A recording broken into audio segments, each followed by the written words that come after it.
Hi folks, I'm Ken. I'm a show-through guide with Meyers RV Superstores. And today we want to take just a few minutes to give you some idea what winterization means. When I'm doing a show-through, as we get near the end, usually that's a question that comes up and people seem a little panicky. And I generally tell them probably if you're a newcomer, a first-timer, maybe let our people do it the first time, but we can explain it to you. It really isn't that hard. But we'd like you first to get used to using your unit, and then you can dive into some more of these topics. And winterization should not be a big mystery. This is basically all it takes, either a hand screwdriver, this one is just an inexpensive portable screwdriver, with a square drive. Most service panels that you're going to have to take off are a square drive, not a regular flat screw or a Phillips head. And so someplace in your coach you'll be looking for that, and I'll discuss that in just a minute. But the theory behind winterization is simply this. I drew a box here to indicate that that's a water heater. So your water heater is in a looped pipe system in your coach. In the case of hot water, the hot water heater heats it up.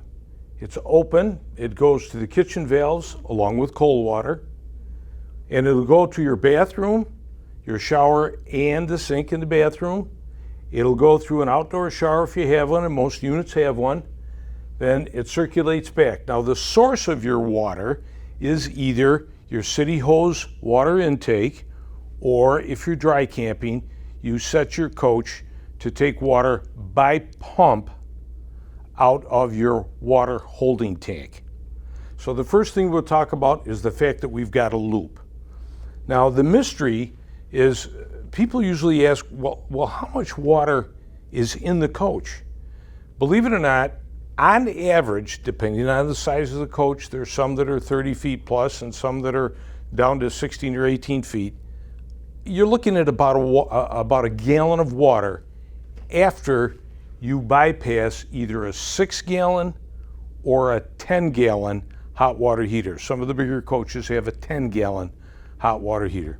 And by the way, if you have one of the newer on-demand water heaters, you really don't have to winterize anything because it's not holding any water.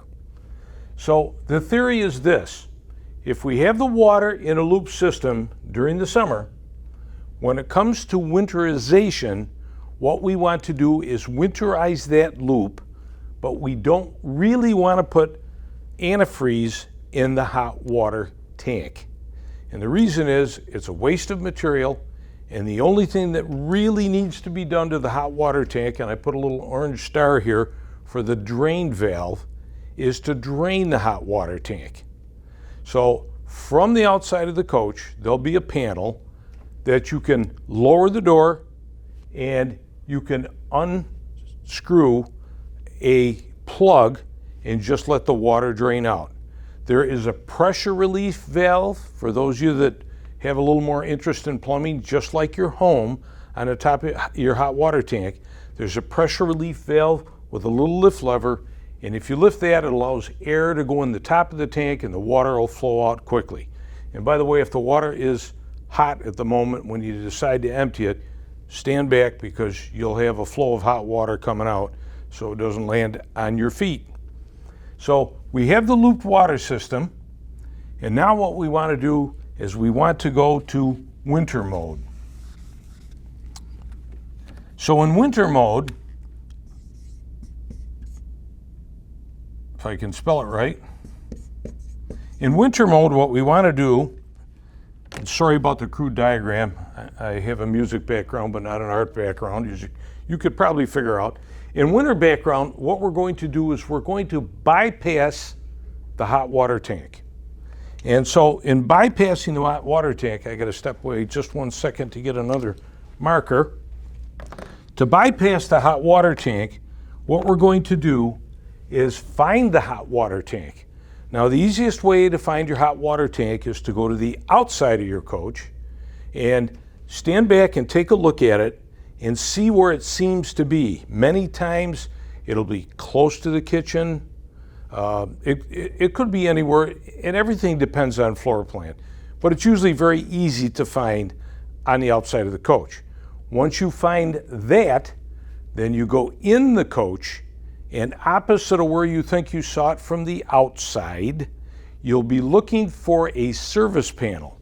And that service panel generally have a square drive on it, 1 or 2 screws, very simple.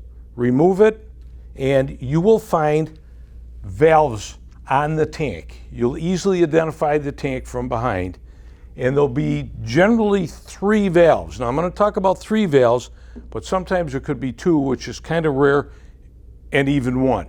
But let's talk about the theory of it, and then you can figure out depending on the valves you have. So the theory is when we go to winterize, we want to winterize the loop system, but not putting antifreeze in the hot water tank. So we're going to cut it out of the loop. And the way we do that is these valves. So we get to the bottom valve, which is the intake valve, and we're going to move the valve. Usually it's a valve that you turn about 90 degrees. Now, depending on how the factory put the valve in, you want to be careful that you don't break something. Just kind of give it a feel and see which way it turns. And the valve usually has a pointed end on it, so that tells you which way water is flowing. So right now, you notice that the valve would be pointing towards the tank. So this first valve, we want to turn it usually up. That will stop water from going in the tank, and it will divert the water and go towards another valve. It's usually a vertical valve. That valve we want to open. Crude diagram again, but we're going to open this valve. That will send water past the water tank. So we'll take the orange line, but yet we come to another valve. The issue with that valve is we don't want water under pressure sneaking back in where the hot water comes out. So we will close that valve off, and that will allow the water to then flow through your kitchen, through your bath, if you have an outdoor shower, and back in the loop again. The hot water tank, we will drain, and then we need to put water in the antifreeze in the water system. Now, the other thing you need to find, and I usually point this out in the show-throughs, is the low point drains. Someplace under your coach, and again, it varies on the floor plan, and it usually amounts to ducking down and looking around, usually for a couple of pipes that'll be sticking down. Sometimes the low points are valves inside the coach, often perhaps under the kitchen sink or in the bathroom. There'll be little T's, a little T valve that you pull up, and they only come up just a little bit. So you don't want to pull them too crazy. You can get too crazy with it. But that's the one thing you want to ask in a show-through, or ask someone to look at your coach and locate the low point drains. Many of them are underneath the coach. They simply either have a valve that you turn and water will flow out, or there'll be screw-off caps. Now, when you open those low point drains, you'll see water flow out of the coach. Not an awful lot, a gallon or so, but a lot of people think that, okay, the coach is winterized, I drained the water out. No, don't go that route. There'll be water in some of the twists and turns of the piping. Now, will you have gotten a lot of water out? Yes. Will it be enough to winterize so something doesn't get cracked when water expands, when it freezes? Probably not. So open the low point drains. That'll get as much out as possible. So what's the next step? We have bypassed the hot water tank. We have opened a couple of low point drains. Okay, so we know we've gotten a lot of water out of the system. Next thing is close the low point drains. So the next segment we would talk about is going to winterizing. Now, winterizing involves finding the water pump, which may require the use of your handy-dandy hand drill or your power screwdriver. The water pump is usually close to if you look in the outside of your coach where you put water in your holding tank, it's usually very close to that. If you're not sure, the pumps today are very quiet. Some of the older pumps in the older units were kind of noisy, but the new ones are kind of quiet. But what you do is have somebody turn the pump on, probably should do it before you drain the system, and let the pump run a little bit and listen for it. Once you locate that by ear, again, you're going to find a panel that you want to take off the panel. It could be simply under the sink. You might look under the sink if your water supply is close to that and you find that pump. Now on the pump, in the coaches that are generally brought here in Western New York, we obviously have 4 climates and we have a cold one. So they'll have your water pump. There'll be an intake side and there'll be a side where the water gets pumped out. And you're going to use your pump, of course, when you're using your holding tank, your freshwater tank. So on your pump, you will find a valve that looks similar perhaps to the valves on a hot water tank. And that valve is allowing water to go in, but you're going to take that valve and twist it and turn it, and you might notice when you do that, it'll cut off the water going to the pump here. This is the intake side of the pump, so we want to intake something to go out through the system. So you will find a clear plastic hose. I've never seen anything but clear. Be a clear plastic hose, could be 3 or 4 feet long. And you simply take that hose, get your gallon of antifreeze, put that in that gallon, and when you turn the pump on, and sometimes this is a 2-person operation because if somebody's down here keeping an eye on the fluid, somebody else can be operating your faucets. You're going to turn the pump on, and the pump will come on. It's a demand pump, so when you open one of your handles of hot or cold, the kitchen, the outdoor shower, the bath, it doesn't matter where you start. If you open, let's say we're going to start in the kitchen, start with cold. Open the cold water faucet, and the pump will go on and take antifreeze.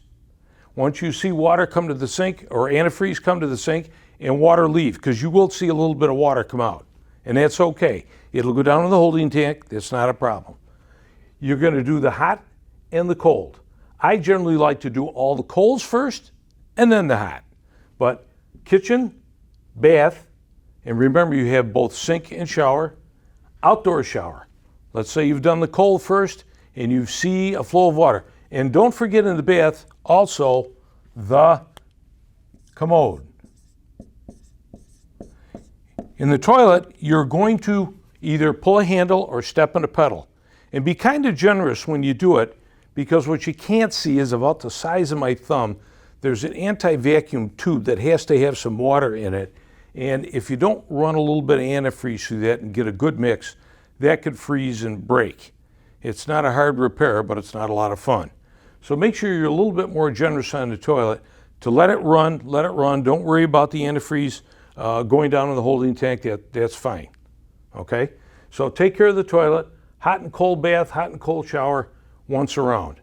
Now what I generally recommend is go back to your low point drains and very carefully just open those enough until you see antifreeze. But I will tell you, the first gallon that you apply and turn on the pump, it will suck it out very quickly and it'll drain it very quickly. So if you have a bigger coach and it's maybe 1.5 gallons or closer to 2, you want to have a couple of gallons handy. Now, antifreeze is not that expensive, and it's RV antifreeze. Don't use automotive antifreeze, but RV antifreeze. Okay, it's pet safe and everything. You want to have a couple of gallons on hand, and if you're working inside like your kitchen floor, put the antifreeze jug in a pail. Okay, so if you get a little spillage there as you're changing the tubes, it's in the pail and not on your floor. Saves you a little cleanup time. So have a couple of gallons handy, and then, like I said, that first gallon you use will go by quickly. Then apply the second gallon again to the same function if it's cold. Then go to the hot, do the same thing, run it again, make sure you got a good mix, and then go outside and open the low point drains until you see some antifreeze come out. Once you've done that, you're done. So until next time, we'll see you.